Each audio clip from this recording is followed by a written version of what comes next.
friends, it's me, your host, Courtney Gettings, and we have made it to episode 6. So thank you so much for joining along this journey and this ride of dominating real estate. If you don't have a cup of coffee or a glass of wine, depending on the day, go ahead and grab yourself something to drink and a pen and paper, because we are going to really dive into running a business like you mean it.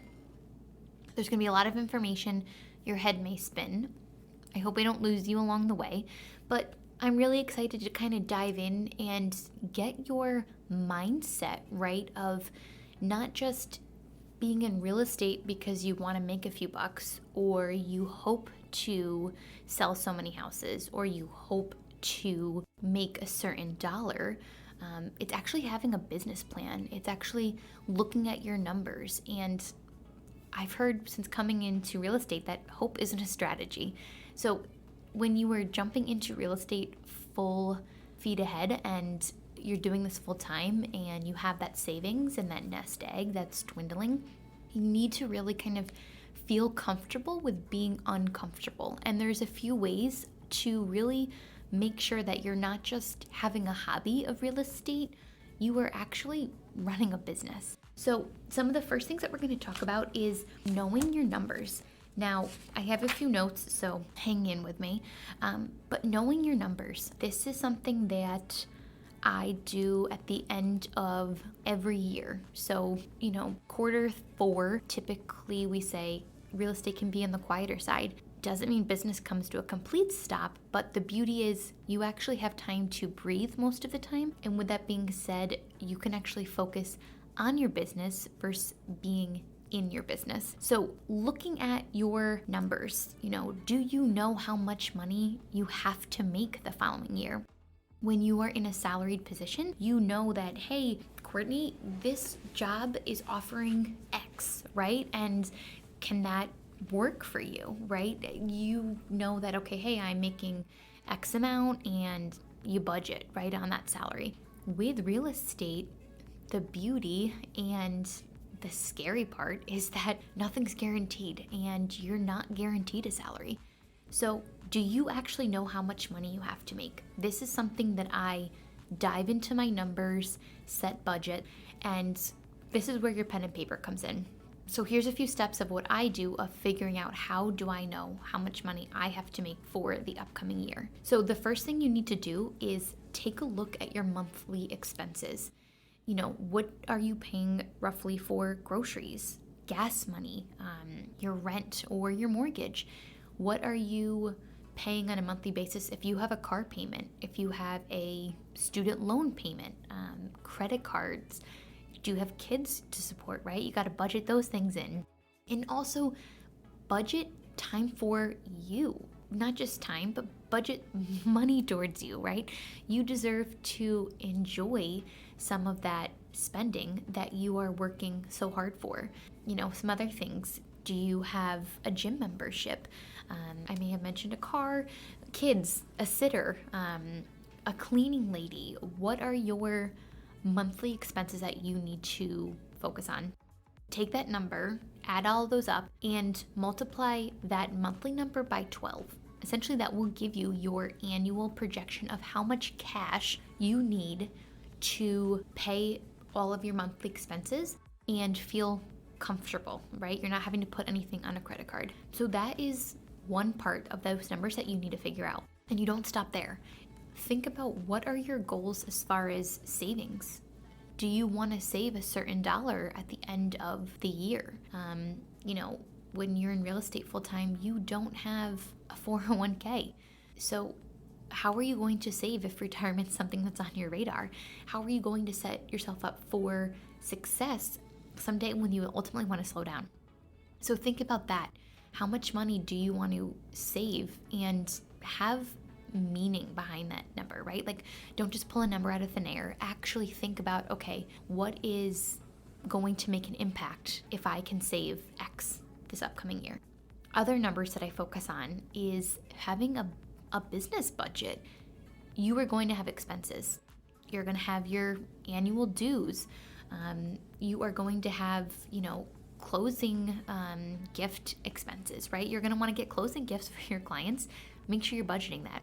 If you are focusing on listings, you also need to budget in a marketing expense, right? For professional photos. Are you doing drone photography? Are you doing Matterports? Are you doing, print marketing, social media boosts? You need to make sure that you are thinking of those expenses so that when you do have an expense, you're not thinking, oh my gosh, can I afford this? You're already pre-planning. So set aside a number, maybe based on your year prior. Say, okay, hey, how much did I spend last year? And what do I want to budget for this upcoming year? If you're brand new in the business, you may not have a marketing budget yet, and that's okay. Maybe just think, budget a certain number. So again, there's no surprises and you have some buffer. And don't be afraid to budget high so you always have a little bit of cushion. Other things that I know personally that I am focused on including in my overall number is paying down student loans. So there's a certain dollar that I want to focus on paying off the principal for my student loan. Maybe also paying down credit cards. How much do you want to pay down in credit card debt? And the last one is obviously accounting for taxes. Now, I'm not giving accounting advice. You need to talk to your CPA when you want to make sure how much should you be saving for taxes. But if I break down the categories of, all of the different areas that I focus in, it's probably 5 or 6, maybe even 7. And with that being said, add up all of those numbers. See what your total earnings have to be for the upcoming year. Your taxes, your living expenses, if you want to have anything for savings, your business. Do you want to pay down any debt, such like a loan or a credit card? Once you have that big overall number, figure out the percentages for each category. So hopefully I'm not losing you just yet. But for example, your living expense will probably be the highest percentage of that overall number. And the reason you want to figure out those percentages is because when you get paid a commission check, you need to immediately break up your commission check in those percentages based on the numbers that you have set yourself up for. That way, if you have 100 closings this month and you have 0 next month, that's okay because you have already figured out your living expenses and you've already budgeted and accounted for them. And when you get paid, you're going to ultimately put them into a separate account in, with your bank. So you want to first come up with those different categories of figuring out how much money do I need to make for this upcoming year. Once you do that, I recommend going to your bank, talking with them about opening up, maybe underneath one account, right? But you have different categories. We all mostly have a checking and a savings account, but check with your bank to see if you can open up additional accounts so that when you do get paid, you automatically know that percentage of your living expenses, for example, and what that equates to on your overall number so that you can divvy up and immediately take care of saving for those different categories. So that way when you have your mortgage payment due, you're essentially already set up for success. And at the first of the month, I always pay myself. So that way you're always staying within budget. And if you have a really great month, you should celebrate and celebrate within reason. So you're always making sure that you are in a comfortable position when you are living in a world of commission only. The next thing you want to do is make sure you have some sort of CRM and a pipeline. When I first started, before I had an assistant, my pipeline was all through Microsoft Excel. It doesn't have to be anything fancy. Only has to be an easy tool for you to be able to go back and look at and to keep track of notes. If you're having a conversation with someone today that they're not looking to sell or to buy, that's okay. But if they say to you, hey, Courtney, I think I want to move in the next year or 2 years, I'm going to write myself a note in my CRM, in my Microsoft Excel, or my database that I currently have. I'm going to write myself a note about our conversation. Or maybe it's not even business related, but they mentioned something about their kids or their dog or their cat or their family or their job. what is important to them. And I think sometimes remembering those special things that mean a lot to them go a long way when you're trying to build your business and ultimately build relationship. So keep track of who you're having conversations with. Set goals of having X amount of conversations a day.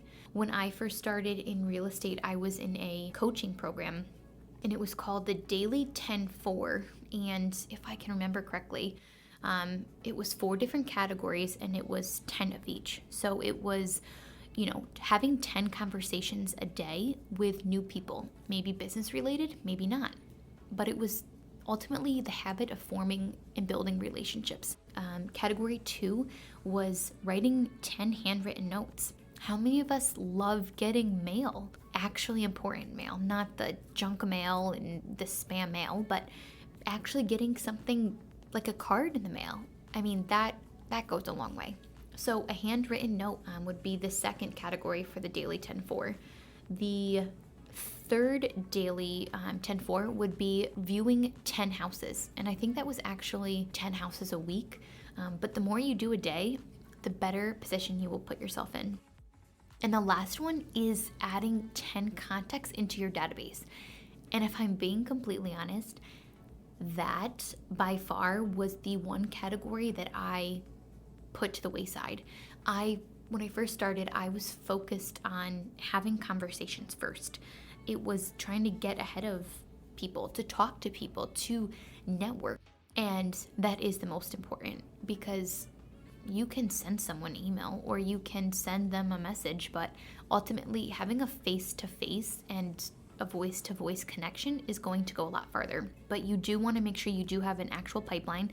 You do have a CRM, because ultimately when you are in year 2, you're in year 3, you're in year 4, year 10, you want to make sure you're keeping track of your past clients, because those are the ones that know you and trust you and see you as this professional real estate agent. And you want to make sure that you are remembering those important dates, like their birthday and their house anniversary. So those are things that I am personally working on today, and I encourage you to focus on as well. So knowing your numbers, having a pipeline. Also, have a business plan. Another really big thing when I first started was realizing that this isn't a hobby for me. This is something that I really want, and how do I treat it like a true business? With that being said, you have to have a game plan. You have to have a direction that you're going to go in. It helps with your peace of mind. It helps with your daily routine. And there's a few tools that I really encourage that my current broker, Keller Williams, helps with. One of those business plan tools is called a 1-3-5.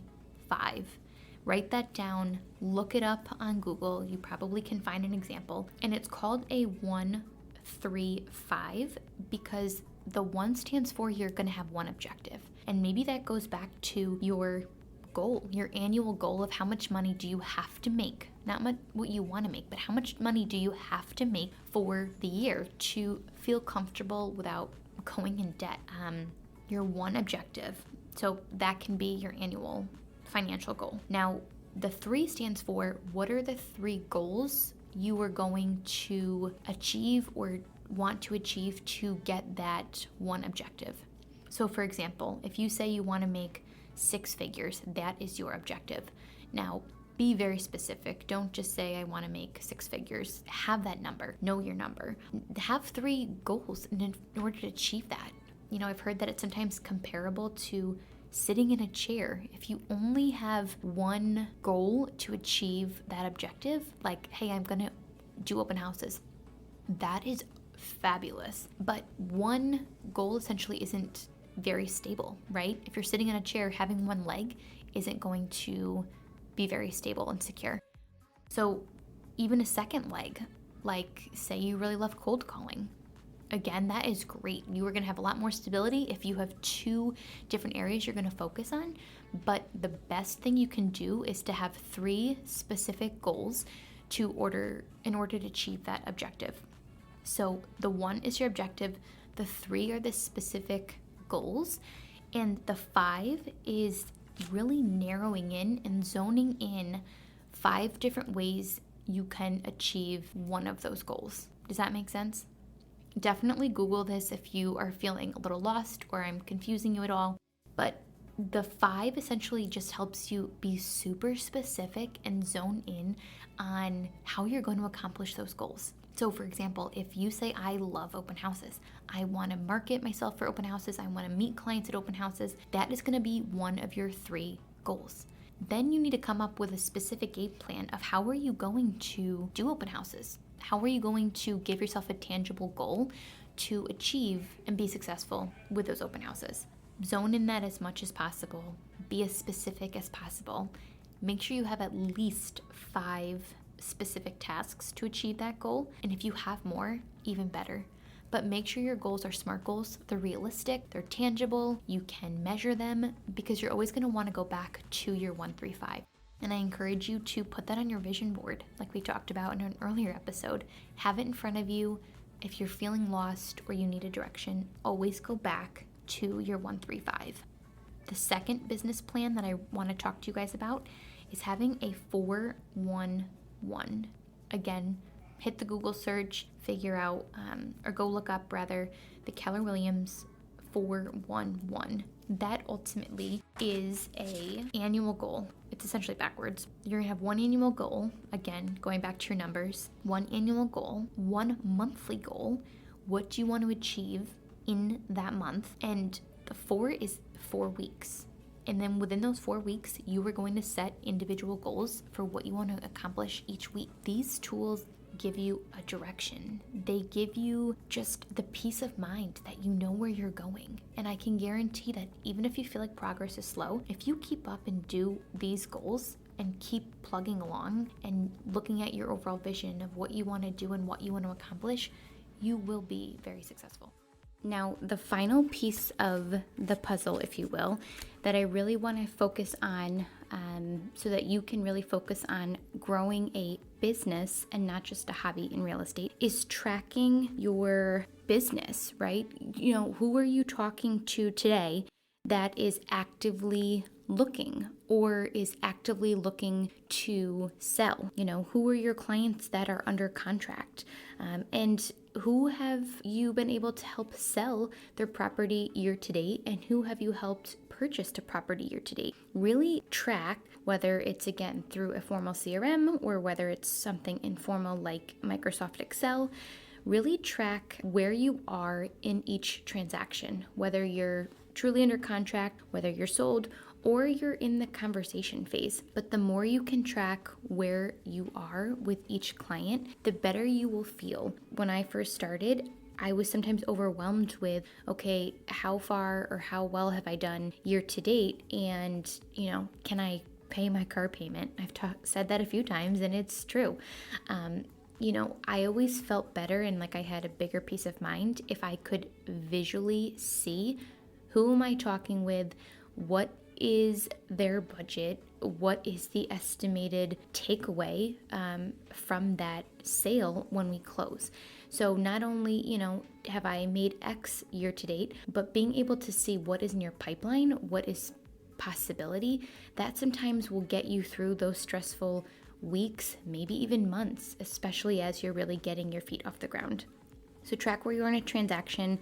You know, once things have closed, we talked about knowing your number. What is the percentage of what you've made year to date compared to your overall number, right? Sometimes that feels really good too. If you have a quieter few weeks or, you know, even just a few days, you know, that will honestly help give your peace of mind. And let's be serious. When you are starting your own business, you have to be your biggest cheerleader. And you might even have to walk yourself off the ledge a few times. So I want to end us with a quote by Maya Angelou. I am a huge fan of hers. She always has the best quotes. And the quote that really stuck out with me is, "Nothing will work unless you do." Nothing will work unless you do. So I'm going to leave you guys with that. I really appreciate you hopping on with me again today. You guys are really one step closer to dominating real estate.